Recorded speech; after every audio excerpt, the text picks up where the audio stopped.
Welcome back to Jamyy English. I'm Jayz.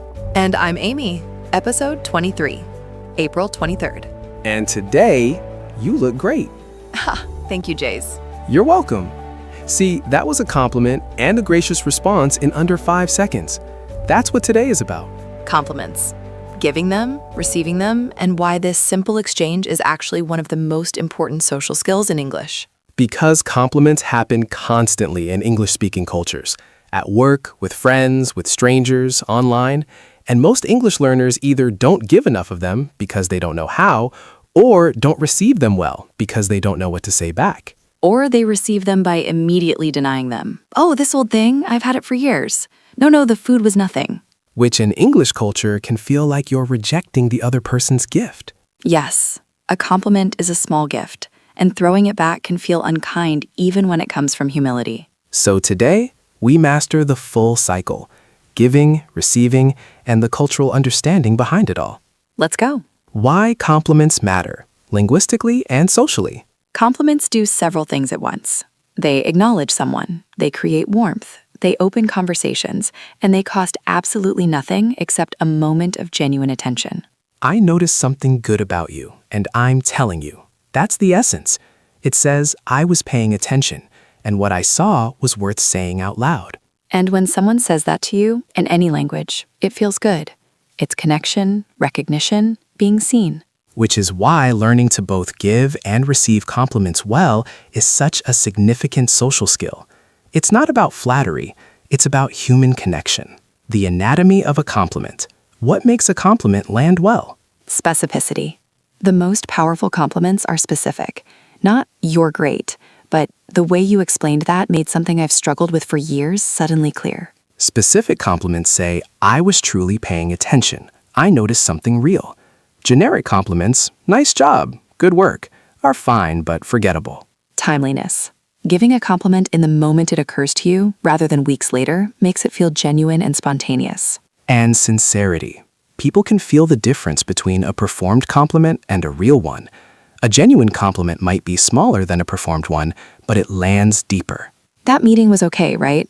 Versus, the way you handled that difficult question in the meeting, that was really impressive.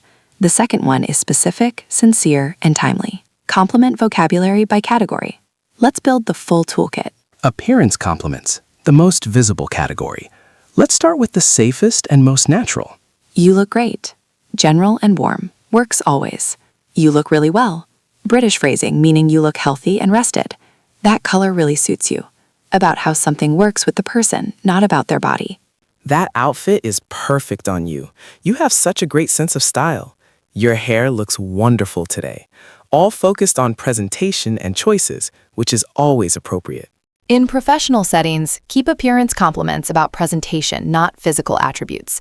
You always look so polished is always appropriate. More personal physical compliments, save for close friends. Achievement and work compliments. These are universally welcome and very motivating. That was really impressive work. I've noticed how much effort you put into this. It shows. Your attention to detail is remarkable. The middle one, noticing effort specifically, is particularly meaningful because it acknowledges what's usually invisible. You handled that brilliantly. That was exactly what we needed. I learn something every time I work with you. These aren't exaggerated. They're genuine observations offered directly. Personality and character compliments, the deepest kind, about who someone is, not what they did. You always know the right thing to say. You have such a calm presence in difficult situations. You make everyone around you feel comfortable. You're one of the most genuine people I know. These take a moment to deliver, but they stay with people for a long time. A personality compliment says, I see not just what you did, but who you are. Skill compliments. Your English has improved so much. You have a real eye for design. You're an extraordinary cook. Your presentation skills are exceptional. And hospitality compliments, covered partly in episode 20, but essential here too. This is one of the best meals I've had in months. You're such a natural host.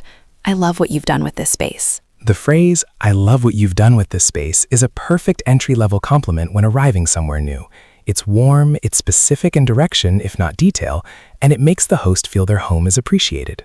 How to give a compliment naturally, because there's an art to delivery. Eye contact. If you're in person, look at the person when you say it. A compliment said while looking away feels like an afterthought. Pause. Give the compliment a moment to land. Don't immediately pivot to the next topic as if you're embarrassed you said it. Then move on naturally. You don't have to make a big scene of it. That presentation was excellent, by the way. Anyway, shall we get started? The by the way keeps it casual while still delivering it. Adding a reason or question to deepen it. I loved your jacket. The cut is perfect. Where did you get it? Or, that was a really brilliant point about the distribution model. I hadn't thought about it from that angle. What made you consider that? The follow-up question turns a compliment into a conversation. You're not just offering and moving on. You're genuinely curious. And genuine curiosity is the warmest thing. Receiving compliments, the other half of the skill, and the half people struggle with more. In Chinese culture and many others, the polite response to a compliment is to downplay it. Oh, it's nothing. I still have a lot to learn. You're too kind. This comes from genuine humility. But in American and British English, this kind of deflection can feel awkward because you've just offered someone something and they've handed it back. It puts the compliment giver in an odd position. Do they push back? Do they accept your self-criticism? Do they feel embarrassed for having said something? The English approach is a middle path. Accept the compliment, genuinely, briefly, and add something that feels real. The core response, thank you so much, or thank you, that's really kind. Complete, warm, done. That's enough. Adding more, naturally. Thank you. I worked really hard on it, and I'm glad it showed. Accepting while acknowledging effort. Not arrogant, just honest. Thank you, that means a lot coming from you. This is particularly warm. It tells the person their opinion matters to you specifically. Thank you. I was actually a bit nervous about it, so that's reassuring to hear. Honest and vulnerable. Very connecting. Redirecting warmly. Thank you so much, and I have to say, your part of the presentation was excellent too. Returning the warmth. Or, thank you. I couldn't have done it without the whole team. Sharing the credit. What not to do. Flat denial. Oh, it was nothing. I'm not that good. Really? I thought it was terrible. These closed the door the other person opened. Over-explaining. Well, I was nervous and I forgot half of what I planned to say and the slides weren't working and too much information. The person gave you a gift? Don't turn it into a problem-solving session. And the reflexive self-deprecation. This old thing, I've had it for years, said to dismiss an appearance compliment. In English, it's fine to say thank you about your own clothes. You chose them. You can appreciate them. Let me share something personal. I used to really struggle with receiving compliments. When a client said, this design is beautiful, my instinct was to say, there's still so much I'd change, or I wasn't sure about the colors. This came from a genuine place. I'm a perfectionist and I mean it. But from the client's perspective? From their perspective, they loved it, and my deflection made them feel like maybe they shouldn't love it, or like their taste was being questioned. Exactly. Accepting a compliment graciously also validates the compliment giver's judgment. It says, yes, your perception is accurate. And eventually, I started practicing this simple, thank you. I'm really pleased with how it turned out. That's it. No qualifications, no self-criticism. Just, I hear you, I'm glad, thank you. And how did that feel? Surprisingly freeing. Accepting something nice without immediately trying to give it back or argue with it. Just letting it be. Roleplay. A series of compliments in different contexts. Ready. I'll give the compliments. Jayz receives them. Jayz, I have to say, the way you explained that grammar point earlier was incredibly clear. I've never understood it before, and now I do. Thank you so much. That's really good to hear. It's something I've been trying to explain better, and I wasn't sure it was landing. Your hiking photos on the weekend are always stunning, by the way. Thank you. I take about 50 and keep 3. Nobody sees the failures. That coffee you made me last time was extraordinary. Whatever that bean was, I've been thinking about it since. Thank you. It was a single origin from Ethiopia. I'll get you a bag. I'm genuinely glad it hit the right note. And one more. You look really well today. Thank you. I slept well for the first time in ages. It apparently shows. Let's unpack. Each response was warm, brief, and added something real. I've been trying to explain better. Acknowledges the effort behind the result. Nobody sees the failures. Self-deprecating humor that accepts the compliment while adding personality. I'll get you a bag, turning the compliment into a generous offer. The coffee compliment became an act of giving. And it apparently shows. A light, slightly self-aware response to an appearance compliment. Honest and charming. Compliments in writing. Because written compliments in emails, texts, messages are just as important as spoken ones. Sometimes more. A written compliment can be read more than once. It exists beyond the moment. It can be returned to on a difficult day. Professional email compliments. I just wanted to take a moment to say how much I appreciated your contribution in that meeting. I noticed the extra work you put into the report. It made a real difference. Working with you on this has been a genuine pleasure. Text or WhatsApp to a friend. That dinner was exceptional. You're so talented. I've been thinking about what you said, and it was exactly what I needed to hear. You were so good today. I'm really proud of you. Voice note compliments. Perhaps the warmest of all because the voice carries emotion that text can't. I just wanted to say that thing you did today was really impressive. I've been thinking about it, and I wanted to make sure I told you. The key for any written compliment, specificity. That was great in a text is kind but forgettable. The way you handled the opening of that presentation, starting with the question instead of the answer, that changed how the whole room listened, is memorable. Complimenting progress specifically, because for English learners, being noticed improving is enormously motivating. Your English has improved so much. I noticed in that last email how naturally you phrased everything. You seem so much more confident when you speak now. I can hear how much work you've been putting in. These compliments require sustained attention over time, which makes them feel even more significant. I've been watching and I see what's happening. And if you're a learner and someone notices your improvement, receive it fully. Thank you. I've been working really hard and it means a lot to hear that. That is the correct response. Not, oh, I still make so many mistakes. You probably do still make mistakes. So does everyone. That doesn't diminish the progress. Both can be true. Both can be true. The progress is real. Receive it. Cultural context quickly, because compliment culture varies. American English, compliments are frequent, enthusiastic, and often offered to strangers. I love your bag. On the street is normal. Those shoes are amazing from a cashier. Completely genuine. British English, slightly more reserved. Not bad at all from a British person can mean excellent. That was rather good can mean exceptional. The scale is compressed, so when something is described as absolutely brilliant, that's the strongest possible praise. And receiving compliments in British culture often deflected with humor. That old thing, or I'm just winging it to be honest. This is not false modesty. It's the cultural mode, still warmer than flat denial. And for Chinese learners, the frequency of direct compliments in American English can feel surprising. Someone you barely know saying, "You look wonderful today," is genuine, not inappropriate, not exaggerated, just warm American social currency. With time, you feel the difference between the reflexive, oh, great job, and the genuine, that was really exceptional. And here's why. Both are positive. The second one is a gift. Amy, I want to add something about the relationship between compliments and confidence, because there's a real connection, and it works in both directions.